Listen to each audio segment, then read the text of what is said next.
Subscribe करें हमारे channel को आसान जिंदगी और इस बेल आइकन को प्रेस करें इसी तरह के और वीडियोस प्राप्त करने के लिए। नमस्कार, मैं शारदा पांडे आसान ज़िंदगी किसी एपिसोड में आपको स्वागत करती हूँ। आज मैं आपको बताऊंगी गंगा दशहरा पर्व के बारे में। इसके पहले आसान ज़िंदगी में छोटा सा पूजा करके भी दिखाई हूँ, उसको भी देख लें। गंगा दशहरा पर्व माँ गंगा का धरती पर अवतरण पर्व मनाया जाता है। इस दिन माता धरती पर हिमालय पर अवतरित हुई थी। शिव जी के जटाओं में पहले आई, फिर शिव जी की आज्ञा से भगीरथ के पीछे पीछे जंगल झाड़ियों से होते होते सगर के 60,000 पुत्रों को तारने के लिए माता गंगा सागर में उनको तारते हुए प्रवेश कर जाती हैं।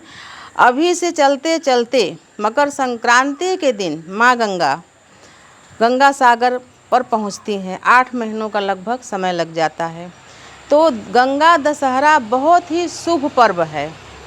माता रानी गंगा मैया सभी को तारती हैं, सभी जीव को तारती हैं। गंगा दशहरा के दिन यानी दशहरा पर्व से पूर्णिमा पर्व तक जो गंगा का जल होता है वो अमृत के समान हो जाता है, एकदम निर्मल। उससे गंगा का जल तो हमेशा निर्मल रहता है, पर 4 महीनों का जो बरसात होता है उन 4 महीनों का जल संग्रहित करके भर के रखा नहीं जाता। इसलिए 4 महीनों का जल नहीं भरेंगे तो अभी से 4 महीनों के लिए जल भर के यानी दशहरा से लेकर पूर्णिमा तक भर के रख सकते हैं। यानी ये जो दशमी है, ज्येष्ठ महीने की शुक्ल पक्ष का जो दशमी है, इससे शुरू करके और कुआर महीने की जो शुक्ल पक्ष का दशहरा होता है जिसमें रावण वध करते हैं श्री रामचंद्र जी, तब तक जल नहीं भरा जाता, यानी संग्रह करके रखा नहीं जाता है। तो अभी से अमृत तुल्य जल माता गंगा जी का भर के रखें। और जो गंगा के किनारे हों अपने घरों में जल रखें, आसपास में पूजा हो तो वो दें, बहुत पुण्य होता है।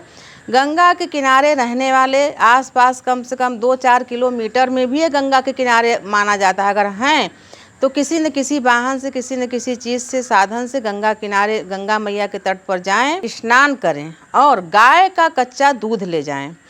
नहाते समय ही, यानी बिना वस्त्र वगैरह बदले, नहाते समय ही किसी छोटे से शीशी में बाटल में रख लें।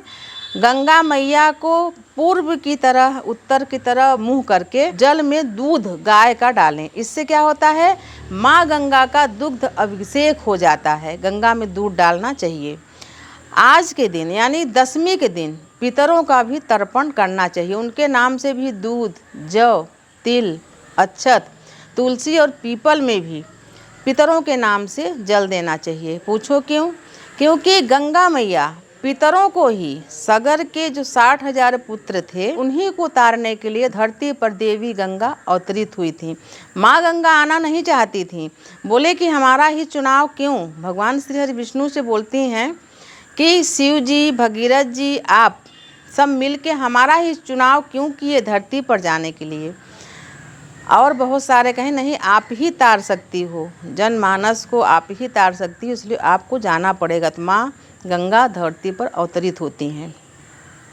इस दिन जैसे आप गंगा तट पर जो आसपास में हैं, तो जब संध्या हो जाए, उसे तो बहुत ही भाग्यशाली ही एकदम गंगा किनारे रहते हैं, क्योंकि जब गंगा मैया बढ़ती हैं तो वो बेचारे बह भी जाते हैं, तो उनको हर साल छोड़ना पड़ता है। इसलिए गंगा के थोड़ी दूर में ही ऊंचाई पर रहते हैं लोग।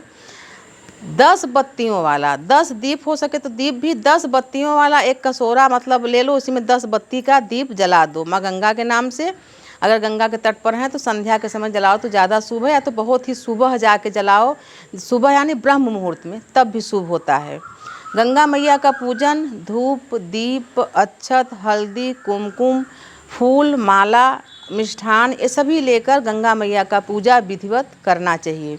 जैसे कि जिनका विवाह हुआ रहता है, ऐसे बहुत सारे लोग जैसे कि अपने कुल देवी देवता का पूजा करते हैं और कहीं महापूजा करते हैं, कहीं वैष्णो देवी, कहीं विंध्याचल, कहीं मैहर जाते हैं विवाह के बाद देवी देवता का आशीर्वाद लेने। वैसे ही गंगा तटवासी जो हैं, वो जब बेटियों की शादी होती है, बहू आती हैं, तो उनको भी गंगा पूजन करने ले जाते हैं। अगर इस दिन गंगा दशहरा के दिन गंगा पूजन किया जाए, जो नव दंपत्ति होते हैं वो गंगा पूजन नहा के करते हैं, तो इसका फल 10 गुना बढ़ जाता है।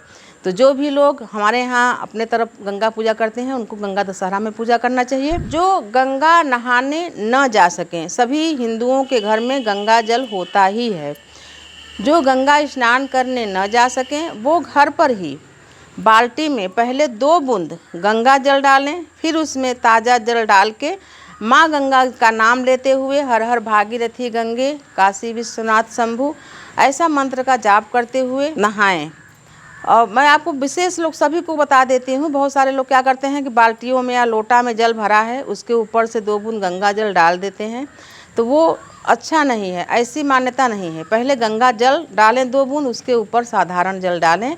बहुत सारे लोग हमको पहले जो देख चुके हैं वो अपना लिए हैं चीज़ों को। जो हमको नए लोग हमारे व्यूअर जो जुड़े हैं उनके लिए बता रही हूँ कि गंगा जल ऊपर से नहीं डाला जाता है।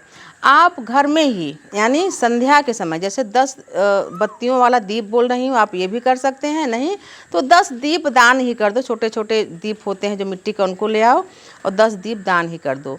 तुलसी मैया हो आपके यहाँ या पीपल वृक्ष हो, कोई भी देवस्थान हो, वहाँ पर गंगा मैया के नाम से 10 दीपों का दान कर दें।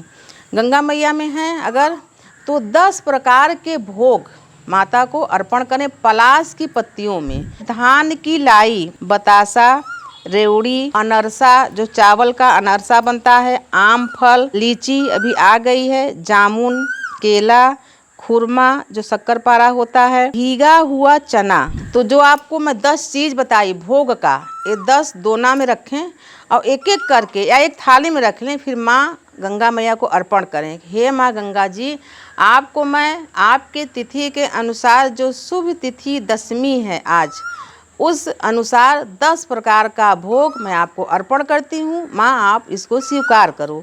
उसके बाद थोड़ा थोड़ा उसमें से, अब थोड़ा थोड़ा क्या, जैसे आम है तो 1 आम डाल दो, केला डाल दो, कुछ जामुन डाल दो गंगा मैया में। सभी चीज़ें भोग का उसमें गंगा मैया में डाल के बाकी प्रसाद बांट दो। जैसे मैं अभी बोली कि जिनका विवाह हुआ है वो गंगा पूजन करने जाएंगी, तो श्रृंगार का सामान यानी जो बड़ी बूढ़ी जो माताएं हमारी हैं वो जानती हैं, श्रृंगार का सभी सामान, पियरी गंगा मैया को चढ़ती, पियरी यानी पीले कलर की साड़ी, कोरी साड़ी रहेगी, सभी श्रृंगार का सामान, दक्षिणा, ये माँ गंगा मैया को अर्पण करके और वहाँ पर जो सुहागन रहेंगे, पंडा रहते हैं, उनको दे देते हैं या अपने ही बहन बेटियों को उस चीज़ को दान कर देते हैं।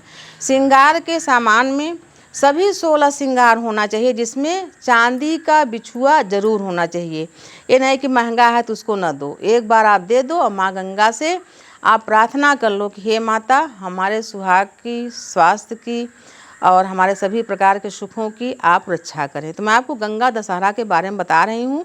गंगा तट पर न जा पाएँ तो आप ये पूजा घर में भी कर सकती हैं। एक थाल में पानी रख के थोड़ा सा, जैसे फिर से बता रही हूँ कि 2 बूंद पहले थाल में गंगा जल डाल के फिर साधारण पानी भर के ये मान के कि माँ गंगा हैं। जैसे कहावत भी कहा गया है कि मर मोर चंगा कठौती में गंगा, तो कठौत में ही गंगा मैया को आप करके पूजा कर लें।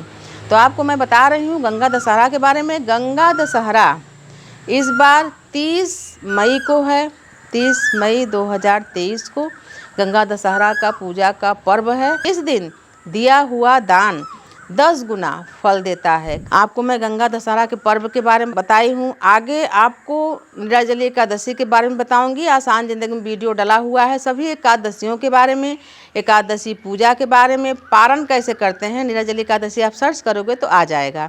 फिर भी आपको इसका भी वीडियो दूंगी। आप सभी सुखी रहें, संपन्न रहें, स्वस्थ रहें, बने रहें आसान ज़िंदगी के साथ। तब तक के लिए नमस्कार।